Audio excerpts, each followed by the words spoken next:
Today we're going to take a look at the app Keynote and explore some different features in here that you'll want to be able to know how to do for your upcoming class. First off, we're going to open Keynote, and if you don't have that, you're going to go to your self-service. And so that will, if you just type in, if you touch in the middle of your iPad and drag down, it'll open that spotlight or the search. You can type in self, and then you'll see that it'll pop up right here. Once I go into self-service, it's by alphabetical order, so you can either scroll down or you can search. And then right here, it would be able to show up. And so if I have something already on my iPad, it will say reinstall. And if I don't have something, for example, like I don't have Haiku Deck, then I would need to click install. So if you don't have that, please click install. So now I'm going to open Keynote and I'm going to click on create a presentation. Once that comes up, I will choose a theme. For today, we'll just use a basic color because we actually are just going to be using this as a kind of a blank canvas. And so what I'm going to do then is highlight the different pieces that are on here, and I'm going to delete out those text boxes because we don't need any of those pieces right now. So the first two items that you're really going to need to be able to utilize a lot are going to be the format, so this paintbrush. Once you've tapped the plus button, and then over here you'll click on the shapes button, so that's that circle and square, and this is where you'll find a lot of different shapes. So you'll find, even if you wanted just a text box, that would appear under basic, and there are lots and lots of different categories up here, so then you can choose something. So let's, for example, go into science, and we might want something that's in here of like different science parts, or if we had the arts, we have nature, food, a whole bunch of different things in here. So you would be able to choose whatever you're wanting to talk about. So maybe I want this flower.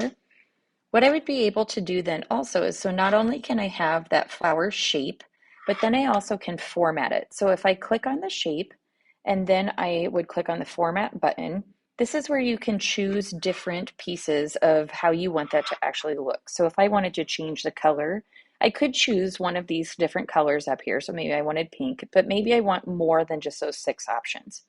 So you can look at the different presets. We can even dig down into like more of a color on there.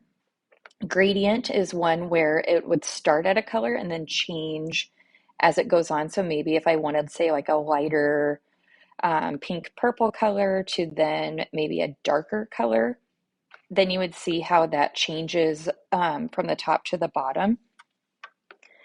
I can also then create a border. So if I wanted that to be outlined a little bit, I think that that makes it just a little bit more crisp, where you can see those pieces. And then there's even a part where you could have a shadow and then be able to look and see what different parts you would have on there. So if I have my flower there, for example, another cool piece is say if I want to add another, maybe I want a sun to help my flower grow, I can make that bigger. I can make it smaller. And so you would just drag in that box and then click on those blue in the corner, those little blue dots. That will help you know if you are making it bigger or not. You can click on that format. Maybe I want it to just be kind of this orange color, and say I'll click on a border. Now, if I wanted to, I can have this be, if you notice right now, for example, my sun is over the top of my flower, and maybe I want it to go behind. In format, you can do that. And so you would be able to click, instead of on the style part, you also have text and you have a range. So what I would do then is click on a range, and I would bring it to the back. And then you would notice that my flower is actually in front of my sun now. And so you can change that arrangement. Another cool piece is if you double tap on any shape, it'll actually then create it to be a text box. And so I can just type on there the sun. Or if I wanted to have it be where I wanted my own text box, you can type in text, or you can go to on those basic shapes, and then you'd be able to put that in there. So I could say, for example, like, my name is Mrs. DeGroat, And I would be able to then format that text as well. So if I wanted to make it a different font, color, etc., I can do all of those different things within here, and I can make it be bigger, the size, lots of different parts in there. If I want to be able to adjust the background color, I can do that as well. I'll click on the background as opposed to, say, like if I'm clicking on the sun, then you would see those dots on there. You want to click on the background and click on the format again. This is where you would have then the options for different background colors, or the same as if you wanted an image or that gradient fill.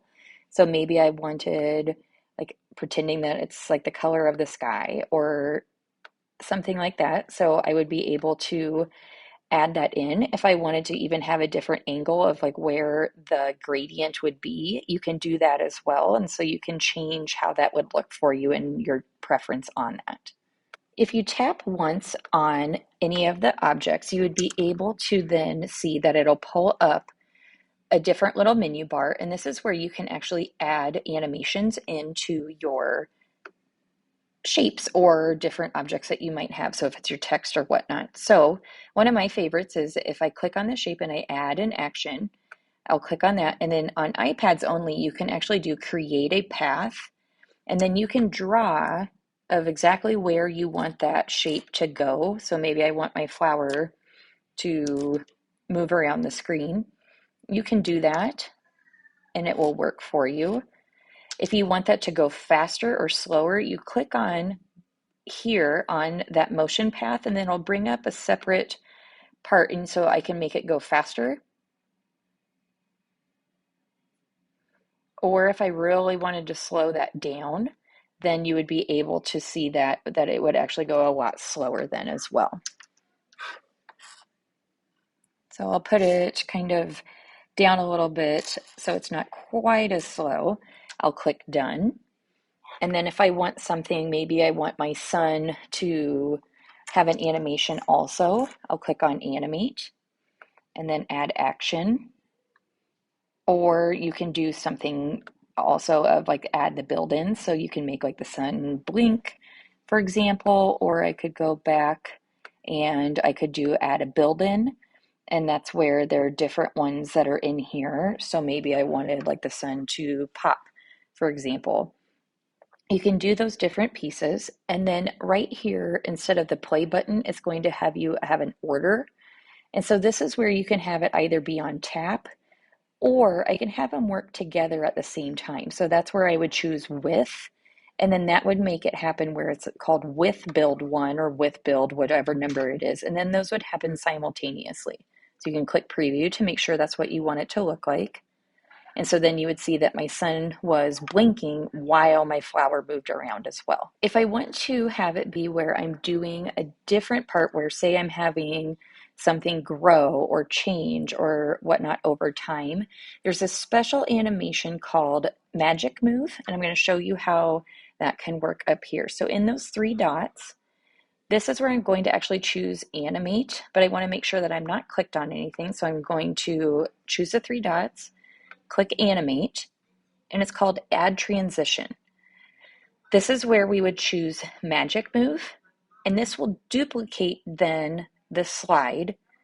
And so what I'll do is click done, and it'll prompt me if I want to duplicate this. I'm going to say yes, because then on this second slide, I can create where maybe now I have, say, another shape come up. Maybe I have a bunny that now wants to eat the flower or something. So I can look at my bunny. Maybe I want to change the style. Maybe I want it to be a different color. We could have, say, a gray bunny. And then if you wanted your bunny to go a different way, again, go into that arrange and then flip horizontally. Then you can see that your bunny then would go in a different spot for you. If I tap on the bunny and click animate, this is where, again, I could choose to create a path, and I could make the bunny hop over to the flower. Now this will happen then after the transition of the first one. So I would click done. And so you can see what that looks like then. I would click on the play.